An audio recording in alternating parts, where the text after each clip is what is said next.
യുദ്ധമറിയാമല്ലോ.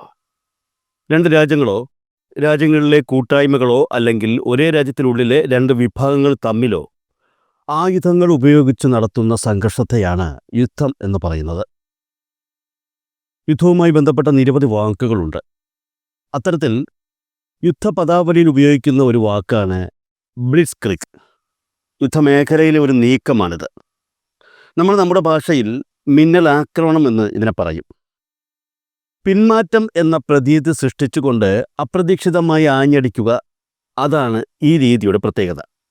സ്ഫോടക വസ്തുക്കളുടെ പെരുമഴ സൃഷ്ടിച്ചുകൊണ്ട് യുദ്ധവിജയമുറപ്പിക്കുക.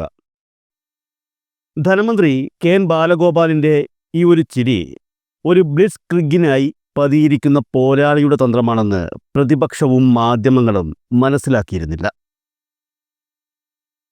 ക്ഷേമ പെൻഷൻ വർദ്ധിപ്പിച്ചുകൊണ്ടും വീട്ടമ്മമാർക്ക് ക്ഷേമ പെൻഷൻ പ്രഖ്യാപിച്ചുകൊണ്ടും സർക്കാർ ജീവനക്കാരുടെയും പെൻഷൻകാരുടെയും ക്ഷാമബത്ത കുടിശ്ശിക അനുവദിച്ചുകൊണ്ടുമൊക്കെ പിണറായി സർക്കാർ പ്രതിപക്ഷത്തിനും BJPക്കും അവരുടെ മാധ്യമ അക്ഷൗണി പടകൾക്കുമെതിരെ നടത്തിയ മിന്നലാക്രമണത്തിൻ്റെ കമാൻഡർ ഇൻ ചീഫ് വാസ്തവത്തിൽ കെ.എൻ. ബാലഗോപാൽ എന്ന ധനമന്ത്രിയാണ്.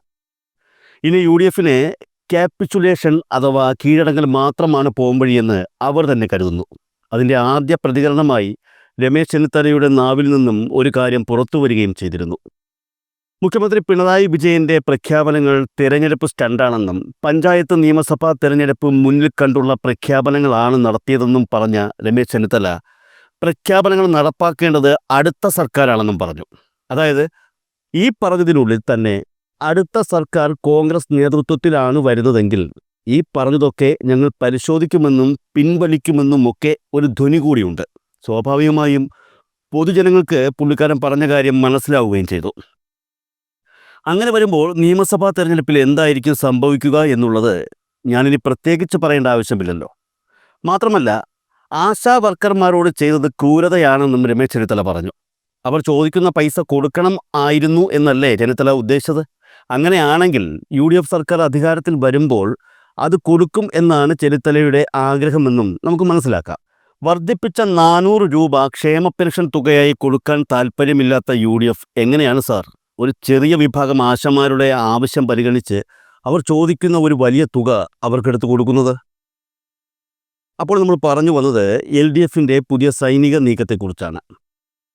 GDP വായ്പ അനുപാതം ക്രമാനുഗതമായി കുറച്ചുകൊണ്ടുവന്നും നികുതി സമാഹരണം ഊർജിതമാക്കിയും തനത് വരുമാന വർധന എന്ന തന്ത്രം വിജയകരമായി പരീക്ഷിച്ചും കേന്ദ്രത്തിൻ്റെ അപ്രഖ്യാപിത സാമ്പത്തിക ഉപരോധത്തിനെതിരെ സുപ്രീം കോടതിയിൽ പോയും സംസ്ഥാനത്തിൻ്റെ സാമ്പത്തിക സ്ഥിതി വസ്തുതാപരമായി വിശകലനം ചെയ്തും വിശദീകരിച്ചും കെ.എൻ. ബാലഗോപാൽ കഴിഞ്ഞ 4.5 വർഷമായി നടത്തിയ നിരന്തരമായ സൈനിക സാമർഥ്യ പ്രയോഗത്തിൻ്റെ സ്വാഭാവികമായ പരിണിതിയാണ് ഈ മിന്നലാക്രമണം. മിതവും പരിമിതവുമായ സ്കെർമിഷുകൾ അഥവാ ലഘുയുദ്ധങ്ങൾ ഫലം കാണില്ലെന്ന് അദ്ദേഹത്തിന് അറിയാമായിരുന്നു. അതുകൊണ്ടാണ് അദ്ദേഹം ഇത്രയും കാലം സിംഹത്തെപ്പോലെ പതിയിരുന്നത്. ഈ പതിയിരിക്കുക എന്നതും ഒരു യുദ്ധതന്ത്രമാണ്. എടുത്തു പറയേണ്ടത് ഇതൊരു ധർമ്മയുദ്ധമായിരുന്നു. ധർമ്മയുദ്ധം വിജയിക്കാത്ത തരമില്ലല്ലോ.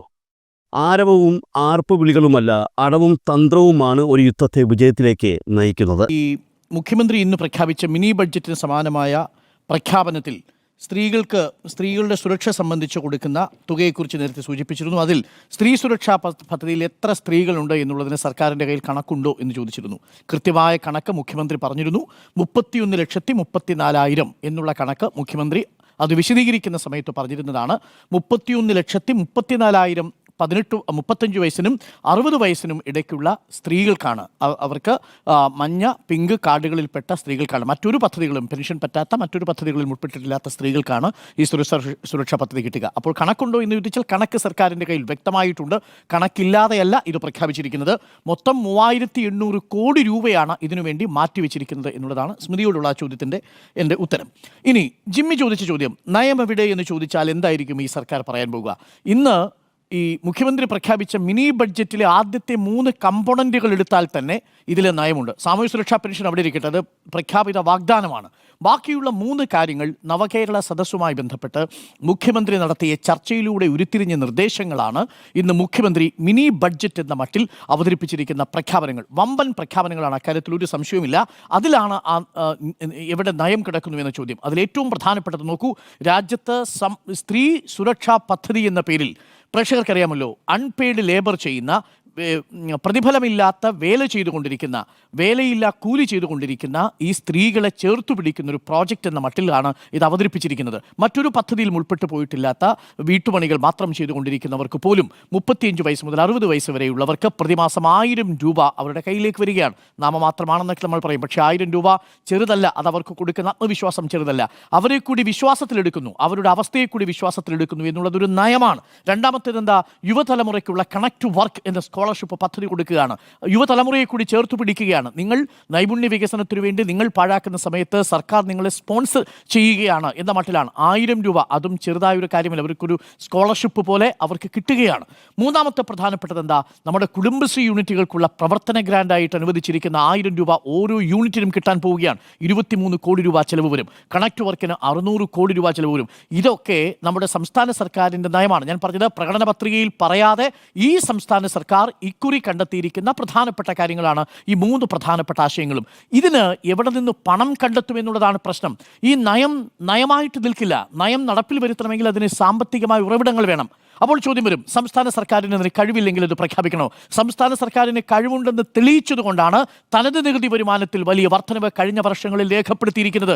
CAG പോലും പറഞ്ഞിരിക്കുന്നതാണ്, തനത് നികുതി വരുമാനത്തിൽ വർധനവ് രേഖപ്പെടുത്തിയ സംസ്ഥാനങ്ങളിൽ വളരെ പ്രധാനപ്പെട്ടതാണ് കേരളം. നോക്കൂ, കടമെടുപ്പിൻ്റെ കാര്യത്തിലാണെങ്കിലും ശരി, അതിൻ്റെ തുക കുറച്ചു കൊണ്ടുവന്ന 5 സംസ്ഥാനങ്ങളിൽ കേരളമുണ്ട് എന്നുള്ളതാണ്. നമ്മളുടെ സാമ്പത്തികമായിട്ടുള്ള പ്രകടനം കഴിഞ്ഞ 5 വർഷം മോശമായിരുന്നില്ല.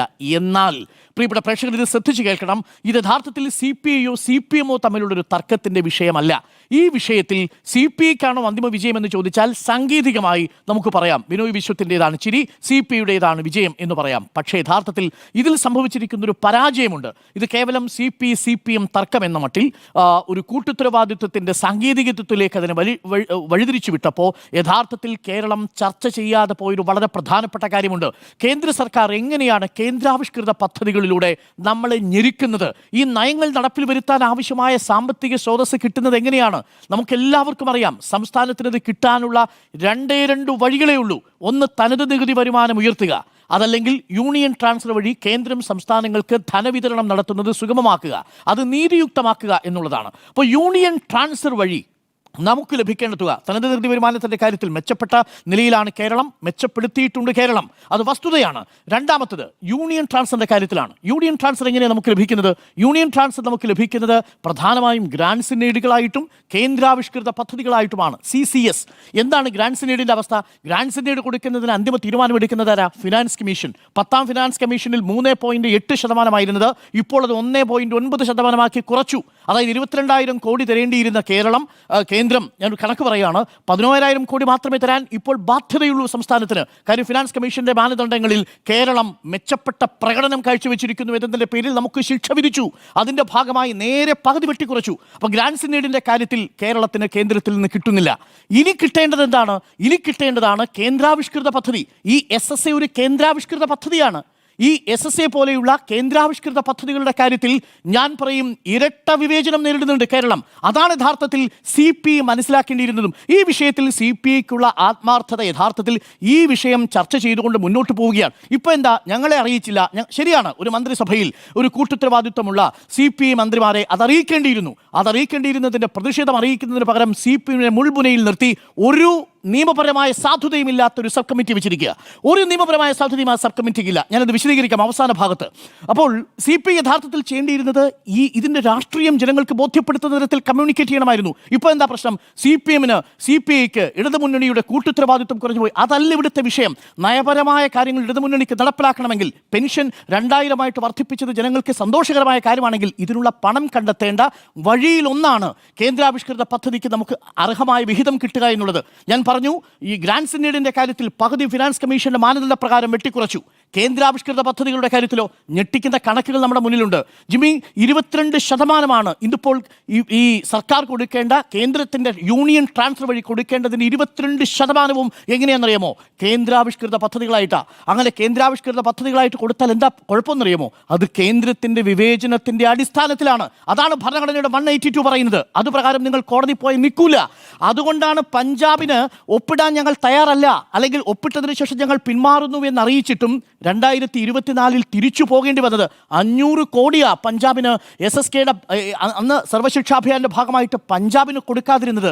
അങ്ങനെ പഞ്ചാബിലെ ആം ആദ്മി പാർട്ടി എന്തുകൊണ്ടാണ് ഒപ്പുവെക്കാതിരുന്നത്? കേന്ദ്രാവിഷ്കൃത പദ്ധതിയായ SSKയുടെ പണം അവർ തടഞ്ഞു വയ്ക്കുമെന്ന് സ്വപ്നത്തിൽ കരുതിയില്ല ആം ആദ്മി പാർട്ടി. അവർ പറഞ്ഞു, ഇതെന്തിനാ PMC പദ്ധതി? ഞങ്ങളുടെ നാട്ടിലുണ്ടല്ലോ സ്കൂൾ ഓഫ് ഹാപ്പിനെസ്, ഞങ്ങളുടെ നാട്ടിലുണ്ടല്ലോ സ്കൂൾ ഓഫ് എമിനൻസ്, എന്തിനാണ് ഈ പ്രൈം മിനിസ്റ്റർ ശ്രീ? അതുകൊണ്ട് ഞങ്ങൾ ഇതിൽ നിന്ന് പിന്മാറുന്നു.